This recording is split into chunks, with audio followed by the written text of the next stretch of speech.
में रिप्लाई कीजिए। Okay fine, चलिए आज हम लोग स्टार्ट करते हैं रेजोनेंस एनर्जी। तो पेज फर्स्ट में सब लोग अपना म्यूट कर लेंगे, काइंडली म्यूट कर लीजिए आप लोग स्टूडेंट लोग। तो हम लोग रेजोनेंस एनर्जी हम लोग देख रहे थे, तो पेज फर्स्ट में हम लोग आपको जो क्लिकर पॉइंट दिए, तो रेजोनेंस के बारे में क्या बोला गया कि रेजोनेंस एनर्जी कैसे प्रेजेंट होता है। तो resonance increases stability of molecule at the cost of what, at the cost of delocalization of pi electron and non bonding electron। इस pi electron का मतलब था कि यहाँ पे जो pi cloud रहता है, और non bonding electron का मतलब यहाँ पे lone कैंसर का। तो delocalization due to delocalization actual में होता क्या है कि आप इसको ऐसे समझिए कि 10 इलेक्ट्रॉन इस छोटे से सर्किल में है और 10 इलेक्ट्रॉन इस बड़े से सर्किल में है। तो अगर यहाँ पे स्पेस कम रहेगा तो रिपल्सन ज्यादा होगा, और स्पेस ज्यादा रहेगा तो रिपल्सन कम होगा, और रिपल्सन कम होगा तो पोटेंशियल एनर्जी कम जाएगा। तो सपोज कीजिए कि लेट अस सपोज अगर रेजोनेंस नहीं होता, ठीक है ना, अगर रेजोनेंस नहीं होता तो एक pi cloud carbon number C1 C2 and C3 C4 के बीच में ही रहता, यानी कि पाई क्लाउड यहाँ पे लोकलाइज रहता, डीलोकलाइज नहीं होता। But due to resonance, a resonance hybrid है, तो due to resonance ये जो यहाँ का C1 C2 का जो पाई क्लाउड है वो heat over the molecule spread कर गया। तो ओवर द मॉलिक्यूल स्प्रेड कर गया तो इस पाई क्लाउड को ज्यादा जगह मिल गया, तो ज्यादा जगह मिल गया पाई क्लाउड का, तो रिपल्सन यहाँ पे कम हो जाएगा। जस्ट लाइक जो मैं इस एग्जांपल से आपको कोरिलेट कर रहा हूँ, तो रिपल्सन कम होगा तो मॉलिक्यूल का पोटेंशियल एनर्जी कम जाएगा, और पोटेंशियल कम होगा तो स्टेबिलिटी ज्यादा हो जाएगा। First thing. सेकंड, अगर इस पाइप क्लाउड का बात करते हैं तो this pipe cloud only enjoying the attraction of nucleus with only C1 C2, but जब इसका ओवर द मॉलिक्यूल डीलोकलाइजेशन होगा तो all pipe cloud interact with all nucleus of carbon like C1 C2 C3 and C4। तो delocalisation से दो चीज होता है, रिपल्सन कम होता है और इलेक्ट्रॉन न्यूक्लियस का अट्रैक्शन ज्यादा होता है। तो इन दोनों रीजन से एनर्जी रिलीज करेगा, और जब एनर्जी रिलीज करेगा तो मॉलिक्यूल का ऑक्सीजन स्टेबिलिटी इंक्रीज होगा। अब यहाँ पे इस डायग्राम से हम लोग एक चीज देखते हैं,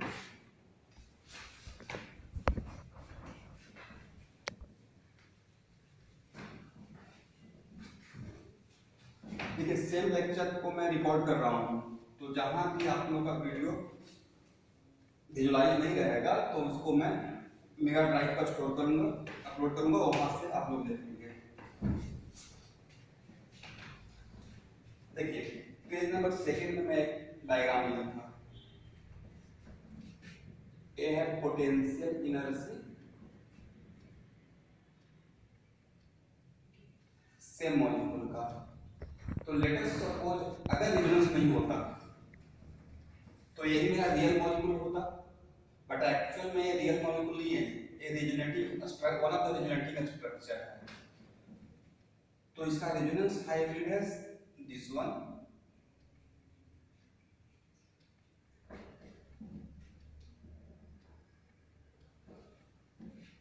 तो यहाँ पे जो मैं मॉलिक्यूल बोलता हूँ वो रियल मॉलिक्यूल मतलब रेजोनेंस हाइब्रिड से है। तो अगर रेजोनेंस नहीं होता तो मेरा मॉलिक्यूल ये रहता और उसका पोटेंशियल ये रहता, बट ड्यू टू रेजोनेंस मेरा रियल मॉलिक्यूल ये रहा। तो जितना अमाउंट से मोस्ट स्टेबल रेजोनेटिंग स्ट्रक्चर के रिस्पेक्ट में, तो मैं इस चीज को एक्सप्लेन कर रहा था कि मोस्ट स्टेबल रेजोनेटिंग स्ट्रक्चर क्या होते हैं, तो जिसका स्टेबिलिटी सबसे ज्यादा रहेगा उसका रेजोनेंस हाइब्रिड में कंट्रीब्यूशन ज्यादा होगा, तो वही उस इंटायर सिस्टम का रिप्रेजेंटेटिव रहेगा। इसका रिएक्शन भी कहीं पे मैं आपको पढ़ाएंगे तो देखिएगा, मैं एक्चुअल में रेजोनेंस हाइब्रिड रिएक्शन नहीं करते हैं, जो मोस्ट स्टेबल रेजोनेटिंग स्ट्रक्चर रहेगा उसी को लेकर मैं रिएक्शन दिखाऊंगा। तो मोस्ट स्टेबल रेजोनेटिंग स्ट्रक्चर के रिस्पेक्ट में रेजोनेंस हाइब्रिड जितना अमाउंट से इसका एनर्जी कम होगा तो वो एनर्जी गया कहाँ, तो वो एनर्जी एक्चुअल में वहां से रिलीज हो जाता है। इसी एनर्जी को हम लोग क्या नाम दिए हैं, रेजोनेंस एनर्जी। तो रेजोनेंस एनर्जी का मैग्नीट्यूड, रेजोनेंस एनर्जी का magnitude, resonance energy always negative sign रखा है, इसलिए मैं यहाँ पे मैग्नीट्यूड बोल रहा हूँ। तो रेजोनेंस एनर्जी का मैग्नीट्यूड यहाँ पे रहेगा potential energy of most stable resonating structure minus potential energy of resonance hybrid.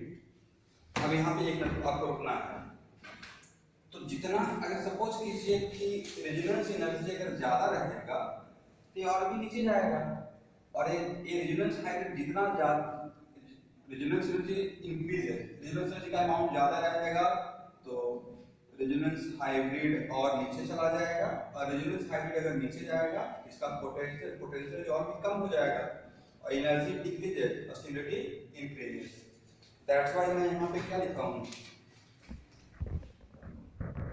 Resonance energy का अमाउंट ज्यादा तो potential energy of resonance hybrid, जो कि मेरा रियल मॉलिक्यूल है, रेजोनेंस हाइब्रिड ही रियल मॉलिक्यूल होता है, decreases, it means stability increases.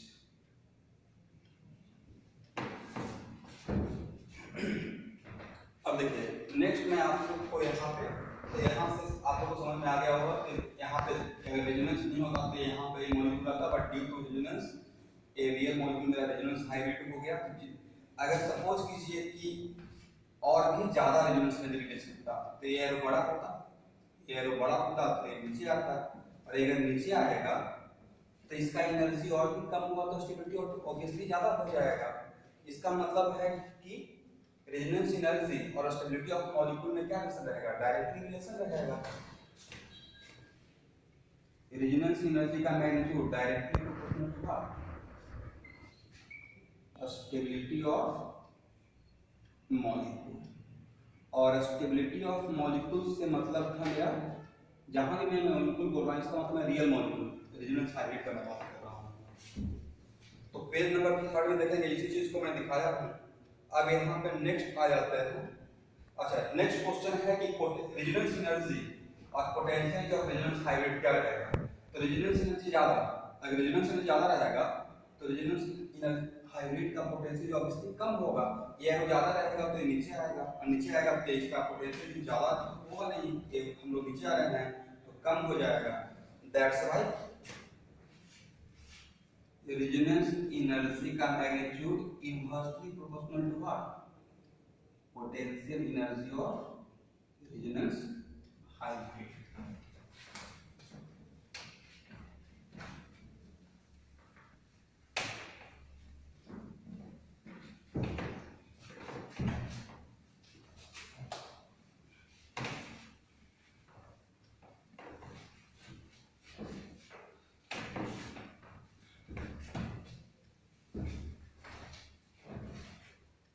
अब नेक्स्ट इसमें आता है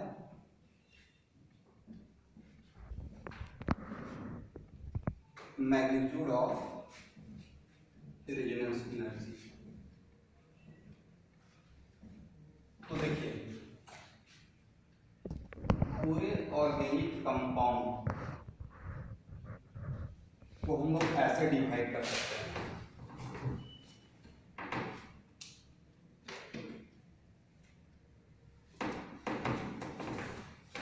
पूरे ऑर्गेनिक कंपाउंड को अगर आप डिवाइड करते हैं लाइक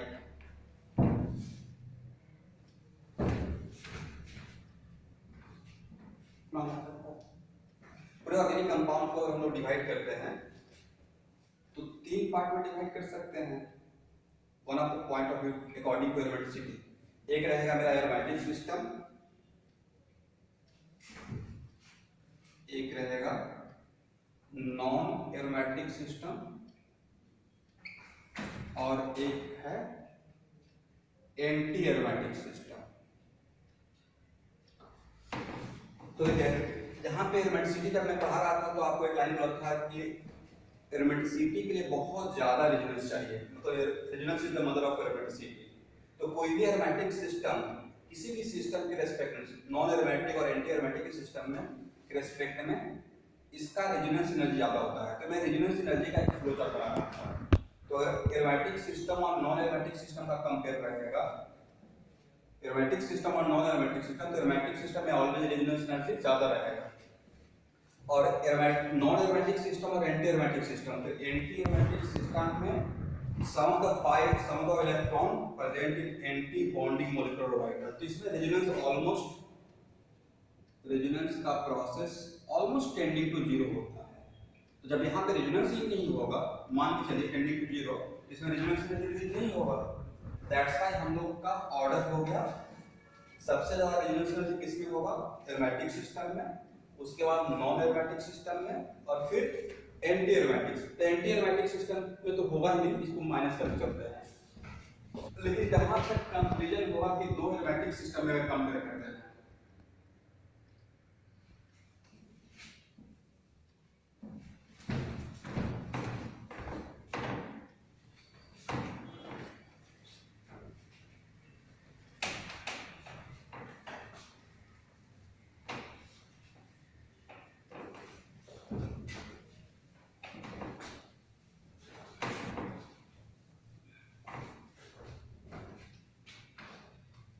अब देखिए, अब यहाँ पे दो एग्जाम्पल लेते हैं। सपोज कीजिए कि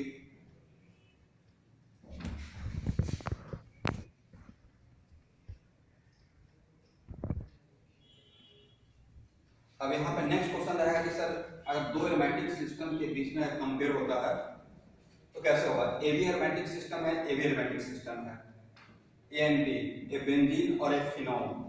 लेकिन ये बहुत सारे एरोमेटिक, जहां पर दो एरोमेटिक सिस्टम के बीच कंपेयर करेंगे तो यहाँ पे एक्चुअल में रेजोनेंस एनर्जी एरोमेटिक सिस्टम के बीच में जब कंपेयर करते हैं तो B greater than A। Next question कैसा क्यों हुआ, तो जहां पे दो एरोमेटिक सिस्टम कंपेयर किया जाए तो वहां पे नंबर ऑफ कन्वर्जन दिखेगा। तो यहाँ पे देखिए, यहाँ पे रेजोनेंस विद इन रिंग हो रहा है, but in case of phenol resonance with in the ring हो रहा है, एज वेल एज रिंग के साथ OH ग्रुप का लोन पेयर भी रेजोनेंस में इन्वॉल्व है।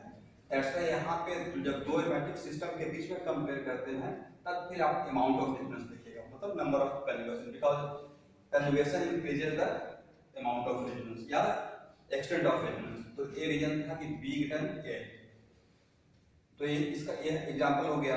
अब नेक्स्ट और अगर आप देखिएगा, सपोज कीजिए यहाँ पे मैं लिख भी दिया हूँ कि now when comparison between two aromatic system then we have to concentrate mainly on 2 points। पहला पॉइंट देखते हैं increasing number of conjugation also increase resonance. तो मैं मेरा कहने का सेंस यही था, यहाँ पे दोनों AB सिस्टम एरोमेटिक है, AB सिस्टम एरोमेटिक है, AB सिस्टम एरोमेटिक और AB सिस्टम एरोमेटिक है।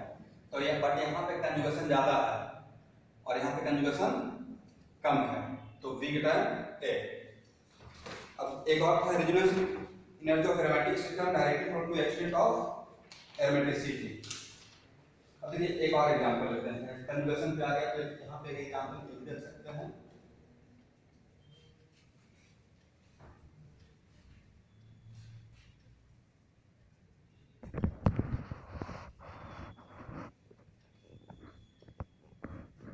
देखिए A है नॉन एरोमेटिक सिस्टम, A भी है नॉन एरोमेटिक सिस्टम, यहाँ भी रेजोनेंस हो रहा है, यहाँ भी रेजोनेंस हो रहा है, बट यहाँ पे नंबर ऑफ कंजुगेशन दो है। कितना पाई बॉन्ड है, दो पाई बॉन्ड है, double bond single bond double bond, but यहाँ पे double bond single bond double bond single bond double bond.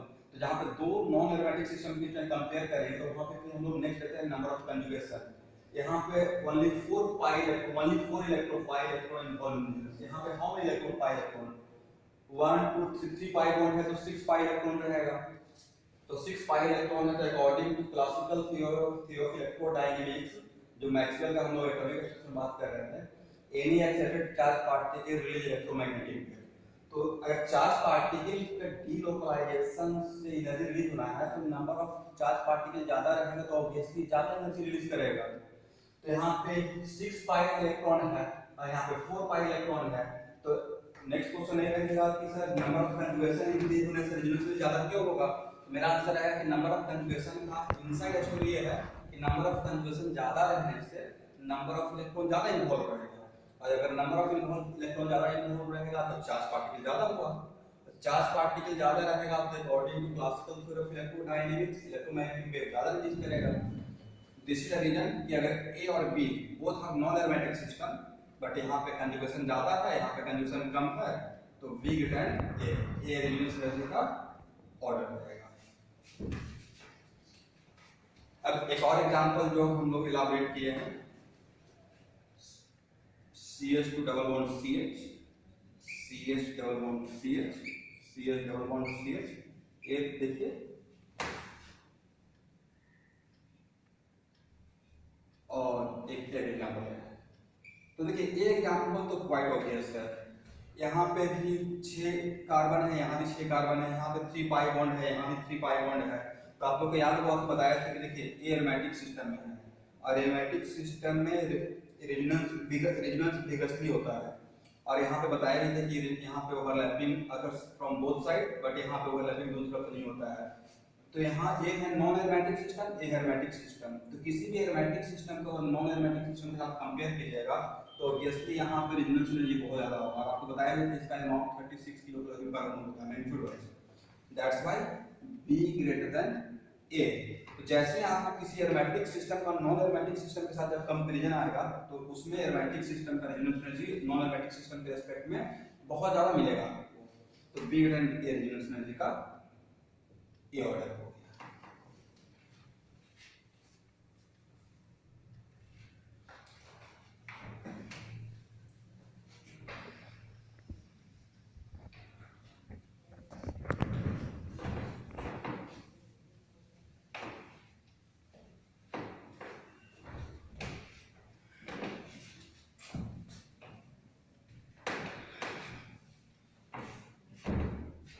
चलिए देखिए, ऐसे तो पढ़ाने में बिल्कुल ही अच्छा नहीं लगता, लेकिन क्या कर सकते हैं, something is better than nothing. पर जब तक सिचुएशन नॉर्मल नहीं होता है तब तक हम लोग रुक तो नहीं जाता, बट टाइम ज़्यादा लोग फील हो जाएगा।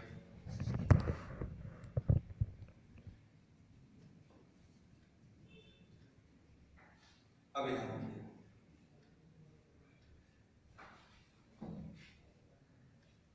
इन दोनों में अगर कंपेयर करेंगे तो ये है, यहाँ भी 4 कार्बन है, 4 कार्बन है, यहाँ पे 2 पाई बॉन्ड है, यहाँ भी 2 पाई बॉन्ड है, बट ये है एंटी एरोमेटिक सिस्टम।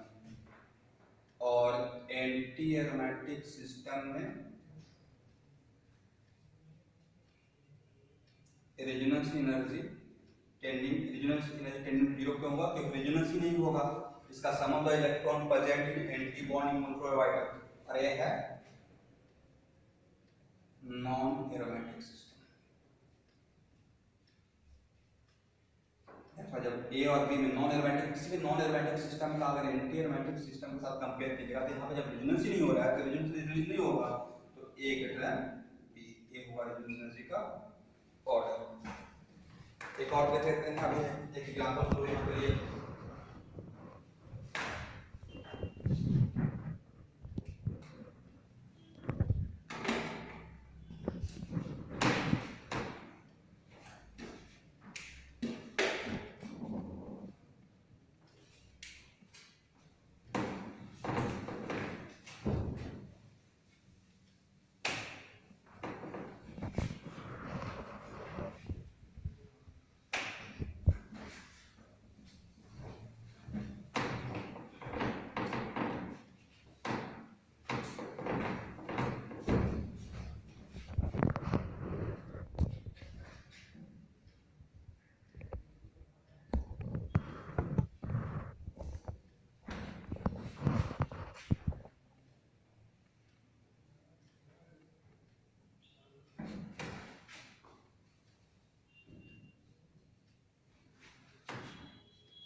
इन तीनों में अगर हम लोग अमाउंट ऑफ रेजोनेंस का बात करेंगे या रेजोनेंस एनर्जी का ऑर्डर का बात करेंगे,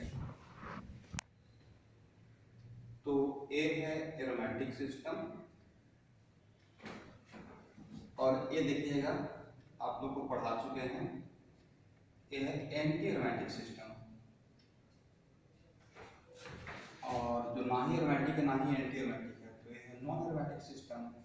जो फ्लो चार्ट में आपको दिखाया था, किसी भी एरोमेटिक सिस्टम का अगर एंटी एरोमेटिक और नॉन एरोमेटिक सिस्टम के साथ जब कंपेयर करेंगे तो सबसे ज्यादा रेजोनेंस किसमें होगा, और इन इसमें तो resonance energy tending to resonance होगा ही नहीं क्योंकि एंटी एरोमेटिक सिस्टम हो गया। तो यहाँ पे ऑब्वियसली सबसे ज़्यादा रेजोनेंस इसमें होगा, इसके बाद रेजोनेंस इसमें ज़्यादा होगा, इसमें रेजोनेंस सबसे कम ऑलमोस्ट टेंडिंग टू 0 रहेगा। तो रेजोनेंस एनर्जी का ऑर्डर रहेगा A greater than C greater than B। इसी तरह ऑर्डर ऑफ रेजोनेंस एनर्जी कर सकते हैं या एक अमाउंट ऑफ रेजोनेंस।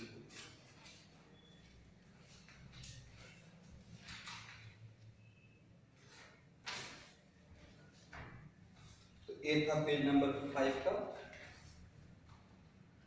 चलिए अब नेक्स्ट हम लोग आ रहे हैं पेज नंबर 6 पे, जहां पर नॉन एरोमेटिक सिस्टम के बीच में कंपेयर के थोड़ा आपको तो समझना पड़ेगा। नॉन एरोमेटिक सिस्टम के बीच में कंपेयर करते हैं।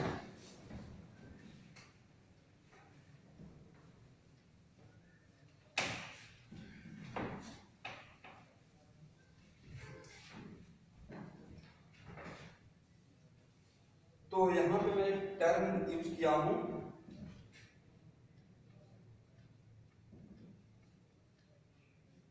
100% इक्विवेलेंट।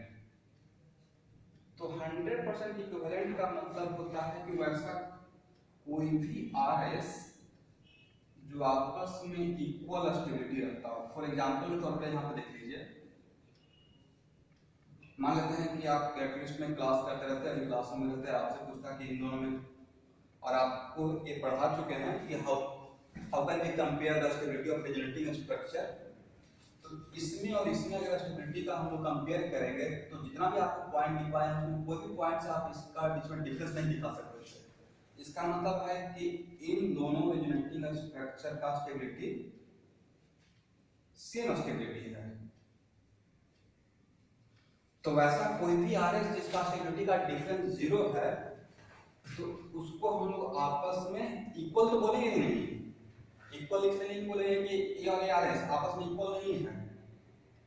इक्वल क्योंकि one RS differ from other with respect to what? With respect to location of pi bond as well as with respect to non-bonding electron, position of non-bonding electron। तो देखिए यहाँ पे negative का ये तो आपस में इक्वल नहीं है, दैट्स व्हाई मैं यहाँ पे इक्वल ना बोल के इक्विवेलेंट टर्म यूज करता हूँ। तो जिसका स्टेबिलिटी का डिफरेंस 0 रहेगा तो दोनों both are what, both are 100% equivalent. तो अगर नॉन एरोमेटिक सिस्टम के बीच में कंपेयर करते हैं, नॉन एरोमेटिक सिस्टम के बीच में अगर हम लोग कंपेयर करते हैं तो आप ऐसे देखिए कि रेजोनेंस एनर्जी का magnitude directly proportional to equivalency. तो नेक्स्ट क्वेश्चन की इक्विवेलेंसी हम लोग सर कैसे कंपेयर करें? तो इक्विवेलेंसी इनवर्सली प्रोपोर्शनल टू ऐसे स्टेबिलिटी डिफरेंस। तो स्टेबिलिटी का डिफरेंस कम रहेगा तो इक्विवेलेंसी ज्यादा रहेगा।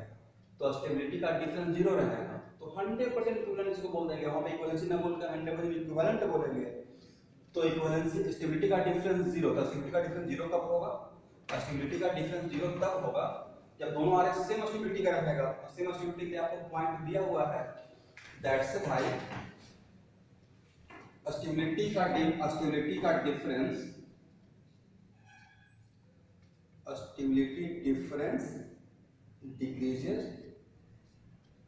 इक्विवेलेंसी इंक्रीजेस, और equivalency increases means resonance energy increases.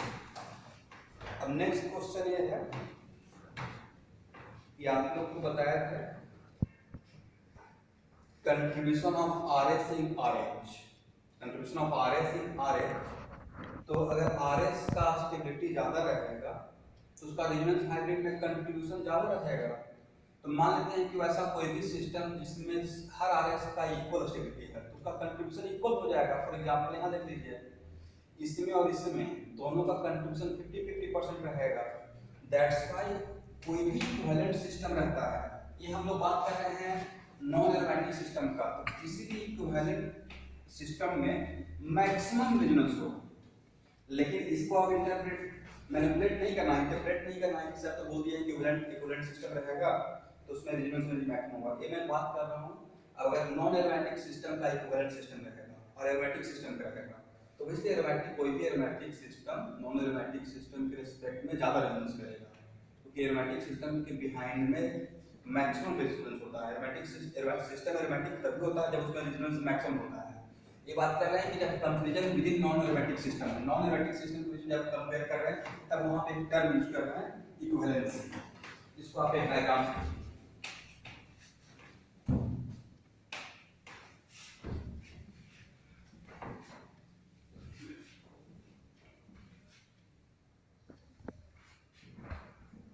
Student अपना म्यूट कर लीजिए।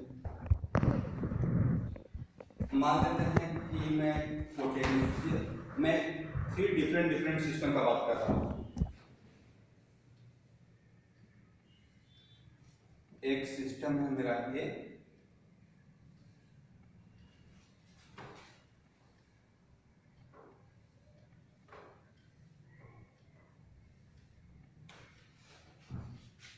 जैसा कि मैं आप लोग को नोटबुक में लिख कर भेजा हूं।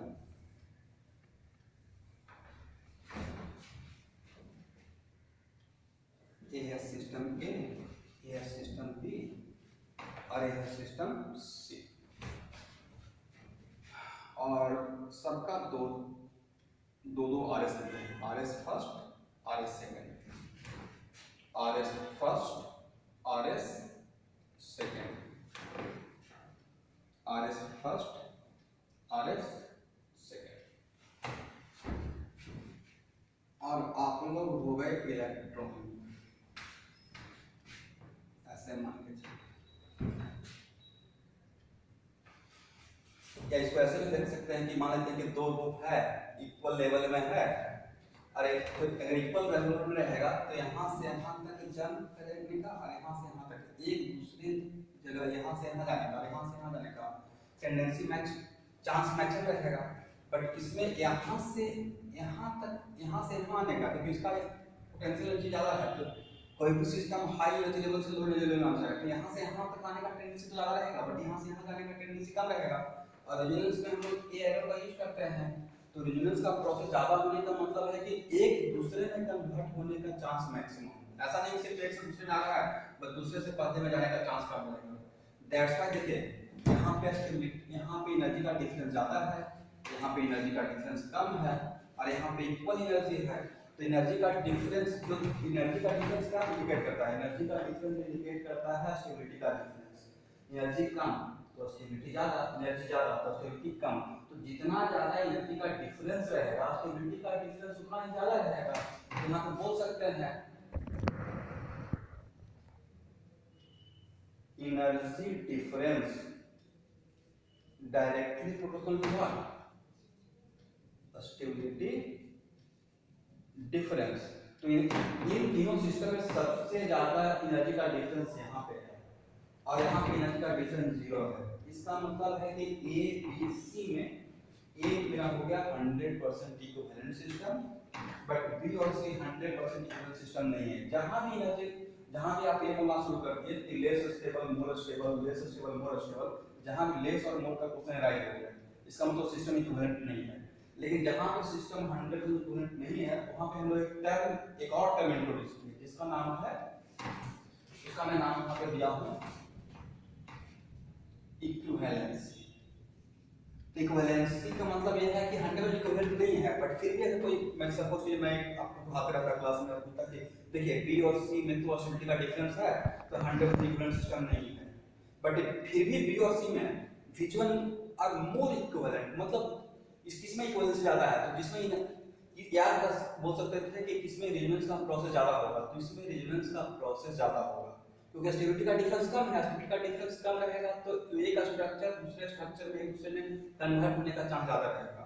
आपकी इस टाइप का डीएससी में एक प्रॉब्लम भी है कि कहां पे रेजोनेंस का प्रोसेस ज्यादा होता है। रेजोनेंस का प्रोसेस वहां पे ज्यादा होता है जहां पे रेजोनेटिंग स्ट्रक्चर के बीच में एनर्जी का डिफरेंस कम रहता है। अगर बहुत ज्यादा एनर्जी का डिफरेंस रहेगा, एक ग्राउंड पे एक माउंट एवरेस्ट पे चला जाएगा, तो एक दूसरे में कन्वर्ट होने का चांस बहुत कम रहेगा। दैट्स व्हाई यहां पे बी और सी में पूछा जाएगा किसमें इक्विवेलेंसी ज्यादा है, इसमें इक्विवेलेंसी ज्यादा है, और इसमें इक्विवेलेंसी कम है। जिसमें स्टेबिलिटी का डिफरेंस ज्यादा रहेगा उसमें इक्विवेलेंसी कम रहेगा, जिसमें स्टेबिलिटी का डिफरेंस कम रहेगा उसमें इक्विवेलेंसी ज्यादा रहेगा। तो यहाँ पे एक्चुअली एक टर्म ऐसा था इक्विवेलेंट 100% इक्विवेलेंट रिजल्टिंग स्ट्रक्चर, तो बहुत लाइट टॉपिक था। इसको बहुत अच्छे से ऐसा समझ सकते हैं कि वैसा कोई भी सिस्टम रिजल्टिंग स्ट्रक्चर जो आपस में इक्वल स्टूडेंट रहता है उसको 100% इक्विवेलेंट बोलेंगे। जैसे ये मेरा सिस्टम क्या हो गया, 100% इक्विवेलेंट हो गया। बट जहां पे ये सपोज ये मोर स्टेबल है, मोर स्टेबल क्यों बोल रहे हैं, क्योंकि इसका एनर्जी कम है, लेस स्टेबल है। जहां पे मोर और लेस, जहां पे मोर स्टेबल लेस स्टेबल, इस टाइप का क्वेश्चन अराइज हो गया सिस्टम में, सिस्टम के अंदर रिजल्टिंग स्ट्रक्चर के बीच में, तब वहां पे हम लोग एक टर्म इक्विवेलेंसी का यूज करेंगे। This one is more equivalent with respect to, तो B are more equivalent with respect to C. तो ए बी सी में अगर रेजोनेंस एनर्जी का ऑर्डर पूछेंगे तो सबसे ज्यादा रेजोनेंस एनर्जी ए में होगा, उसके बाद बी में होगा और सबसे कम रेजोनेंस सी में होगा। तो ये मैं आपको समझाने की कोशिश कर रहा था।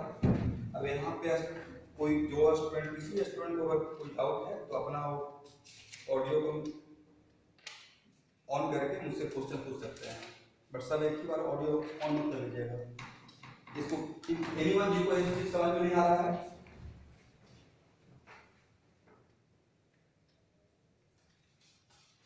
ओके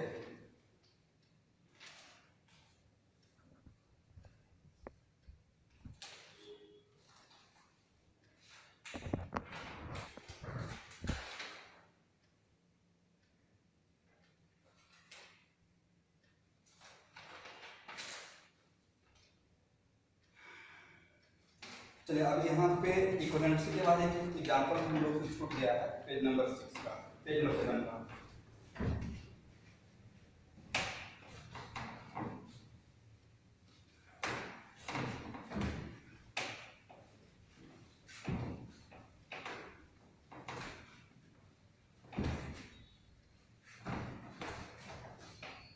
इसको कुछ एग्जांपल से हम लोग समझने की कोशिश करते हैं। देखिए, एक एसीटेट आयन है और एक कार्बोनेट आयन है। अगर इसका रिजल्टिंग स्ट्रक्चर ड्रॉ कीजिएगा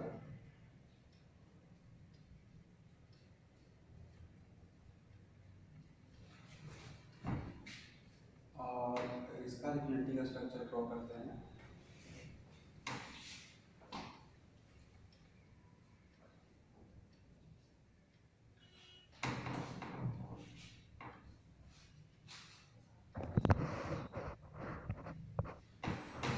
ये देखिए एक मेरा सिस्टम हो गया जिसका नाम मैं बी दे रहा हूँ, ये मेरा एक सिस्टम हो गया जिसका मैंने नाम ए दिया।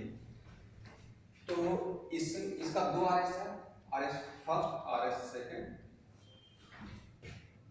यहाँ पे 3 आरएस है, RS first, RS second and RS third.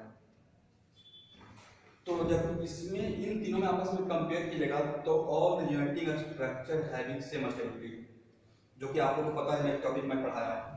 इसका भी 2 आरएस का जब आपस में कंपेयर कीजिएगा तो इन दोनों का स्टेबिलिटी सेम है। तो यहाँ पे कंफ्यूजन हो गया कि सर ए भी इक्विवेलेंट सिस्टम है, 100% इक्विवेलेंट है, और ए भी 100% इक्विवेलेंट है। तो जहाँ पे दो 100% इक्विवेलेंट सिस्टम की जब कंपेयर करेंगे तब वहाँ पे फिर आपको देखना पड़ेगा नंबर ऑफ रिजल्टिंग स्ट्रक्चर। इसमें नंबर ऑफ रिजल्टिंग स्ट्रक्चर ज्यादा हो गया तो नंबर ऑफ रिजल्टिंग स्ट्रक्चर ज्यादा होने का मतलब है कंजुगेशन ज्यादा होगा।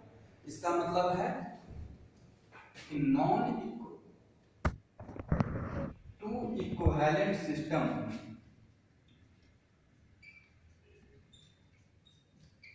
को जब कंपेयर कीजिएगा, दो सिस्टम है दोनों इक्विवेलेंट है। फॉर एग्जांपल ए भी 100% इक्विवेलेंट क्योंकि इन दोनों का स्टेबिलिटी सेम है, इन तीनों का स्टेबिलिटी सेम है। इसका मतलब ये भी सिस्टम मेरा इक्विवेलेंट है, ये भी सिस्टम मेरा इक्विवेलेंट है। जहां पर दो इक्विवेलेंट सिस्टम के बीच कंपेयर करते हैं तब वहां पे देखते हैं कि फिर उसके अंदर 100% इक्विवेलेंट सिस्टम के अंदर देखेंगे तो वहां पे हम लोग को देखना है कि इसमें नंबर ऑफ रिजल्टिंग स्ट्रक्चर ज्यादा होगा, तब ये देखना है। तो नंबर ऑफ रिजल्टिंग स्ट्रक्चर इसमें ज्यादा है, ऐसे नंबर ऑफ रिजल्टिंग स्ट्रक्चर कम है तो बी ग्रेटर देन ए हो जाएगा, रेजोनेंस एनर्जी का। तो आपको समझ गया ना कि इक्विवेलेंट सिस्टम के बीच जब हम लोग कंपेयर करेंगे, जब इक्विवेलेंट सिस्टम के बीच में कंपेयर करेंगे तब नंबर ऑफ रिजल्टिंग स्ट्रक्चर पे कंसंट्रेट कीजिएगा, क्योंकि नंबर ऑफ रिजल्टिंग, लेकिन ये बात मैं कब बोल रहा हूं, if comparison with in the equivalent system, तो उस केस में नंबर ऑफ रिजनेटिंग एस्पेक्ट देखना है। बट अगर कंपेयर करते हैं इक्विवेलेंट सिस्टम और नॉन इक्विवेलेंट सिस्टम के बीच में, तो इक्विवेलेंट सिस्टम को हम लोग ज्यादा प्रेफर करेंगे।